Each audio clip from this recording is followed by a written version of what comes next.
Ya, kita masih mencoba melihat dengan terang apa yang terjadi di DPD ini, kenapa sampai ada pihak yang merasa bahwa tetap harus ada dilakukan pemilihan pimpinan terlebih dahulu baru mengeksekusi keputusan dari MA ini.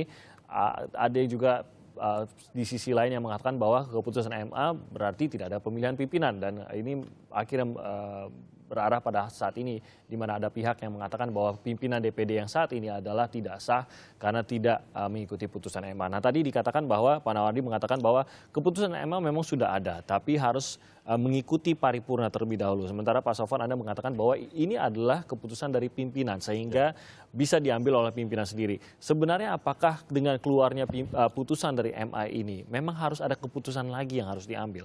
Ya. Perintah MA itu, putusan MA itu kepada pimpinan DPD, bukan kepada DPD.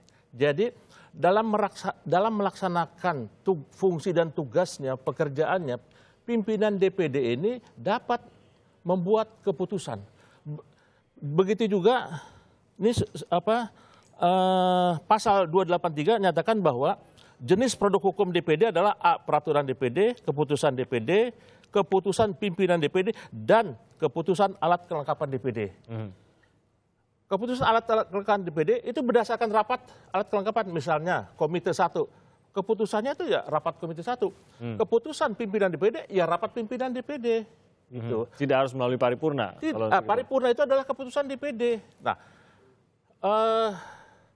kalau putusan MA ini diputuskan oleh DPD di paripurna, kan di paripurna itu kan ada pembahasan, ada perdebatan. Putusan Mahkamah Agung itu untuk dilaksanakan, bukan untuk diperdebatkan.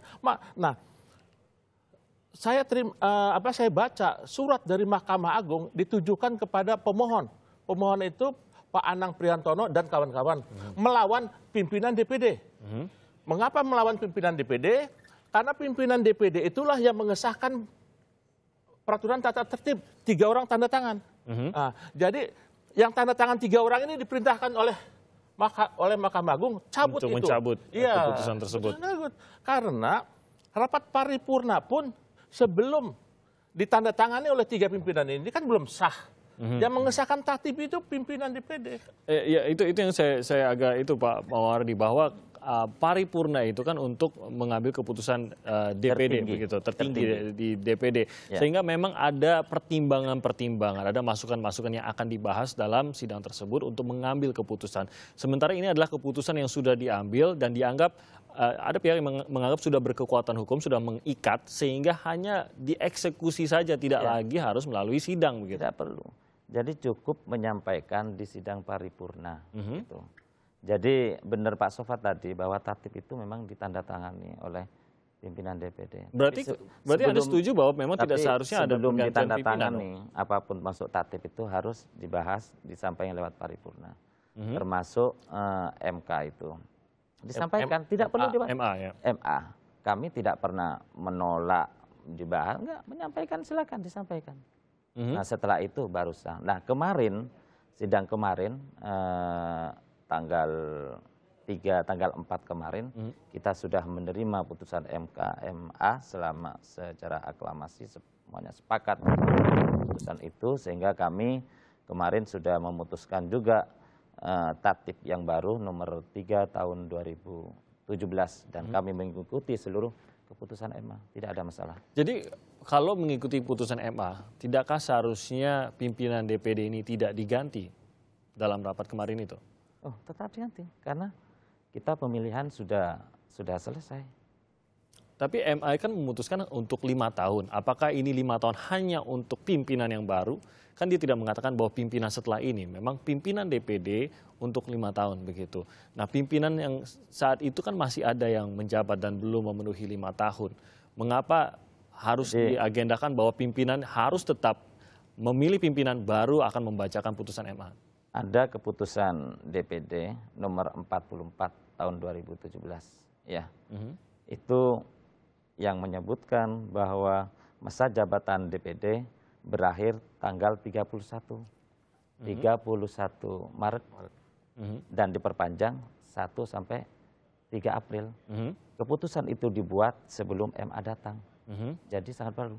Kecuali keputusan itu dibuat ketika putusan MA datang, kita buat keputusan perpanjangan atau itu baru. Pak Sofat, berarti Anda masih dalam posisi bahwa pimpinan DPD-nya saat ini sebenarnya tidak sah. Tadi juga ada dipermasalahkan mengenai seharusnya dilantik oleh Ketua MA, sedangkan ini dilantik oleh Wakil Ketua MA. Apa yang akan dilakukan oleh pihak-pihak yang merasa bahwa memang pimpinan DPD saat ini tidak sah? Jadi ingin kami jelaskan juga, ini keputusan Mahkamah Agung ini keputusan politik. Jadi memang kita juga mengajukan permohonan prioritas. Memang prioritas itu bisa 2 minggu, bisa 20 hari. Sama dengan perkara pemilu di Mahkamah Konstitusi. Yang perkaranya 700 perkara dalam 1 bulan harus diselesaikan. Kan gitu, cepat gitu kan. Ini satu perkara 20 hari saya kira sudah biasa. Nah, karena apa? Karena tanggal 3 April atau 31 Maret kan dinyatakan habis nih oleh Tatib ini. Nah, Tatib ini melanggar. Maka tanggal 29 Maret itu ada putusan Mahkamah Agung yang menetapkan bahwa masa jabatan DPD ini satu rumpun. DPD RI ini satu rumpun dengan MPR RI dengan DPR RI, makanya 5 tahun. Nah, kalau kami bahwa apa yang diputuskan bahwa nanti 3 April ada pemilihan pimpinan yang baru, dengan adanya MA ini sudah tidak boleh dilaksanakan lagi. Tapi sekarang kan sudah dilantik begitu Pak, Wakil Ketua MA sudah melantik. Apa yang masih bisa dilakukan? Ya ini saya juga baca Kompas hari ini, pagi ini, wartawannya menulis bahwa Ketua Mahkamah Agung aja bingung katanya. Kenapa kok ada pelantikan yang bertentangan dengan putusan Mahkamah Agung? Berarti ini kan Mahkamah Agung membenarkan kepada pihak yang menentang putusan Mahkamah Agung. Itu Oke, Pak Sofat. Oke, berarti Anda masih dalam posisi ya ini ya melihat dari MA sendiri ini kan belum. yang melantik kemarin kan Pak Suwardi. Wakil Ketua MA. Ya, Ibu Hemas maupun Pak Faruk, saya belum tahu bagaimana sikap selanjutnya dengan beliau tidak 5 tahun ini. Kan Karena beliau itu kan dulu dilantik, dipilih, ada SK untuk periode 5 tahun. Terus kemudian disumpah juga untuk 5 tahun. Oke, baik. Tapi kalau memang ada gugatan, tentu saja sudah disiapkan ya Pak Nawadi untuk menghadapi kalau memang ada gugatan terhadap posisi ini ya. Jadi saya klarifikasi dulu, saya juga membaca Kompas, tidak ada tulisan Ketua Mahkamah Agung bingung, itu tidak ada. Ada ini. Jadi begini,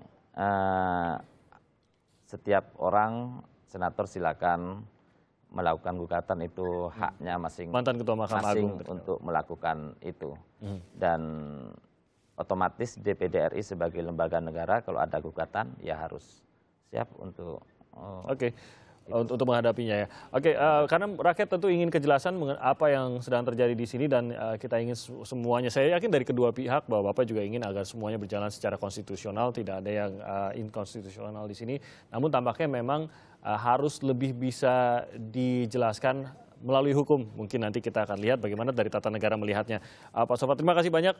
Pak, saya ingin ya untuk berikutnya itu ya kan damai, tenang, kita kan enak bekerja gitu kan. Dan saya juga minta maaf kepada rakyat Indonesia, terutama para pemilih di daerah-daerah itu dengan adanya keributan kemarin di DPD ini memang seharusnya tidak terjadi dan tontonan yang tidak baik lah. Ya saya minta maaf dengan kejadian itu, mudah-mudahan yang akan datang lebih baik lagi. Dan itu yang kita harapkan ke depan, lebih harmonis kita semuanya dan kita bersatu lagi untuk membangun daerah. Itu yang diinginkan juga pastinya oleh konstituen di daerah. Saya yakin Pak Sofat juga menginginkan kita sama-sama untuk bersatu kembali. Saya yakin Pak Sofat punya pikiran itu. Pak Nawadi, terima kasih banyak. Pak Sofat juga terima kasih banyak sudah hadir di Sapa Indonesia.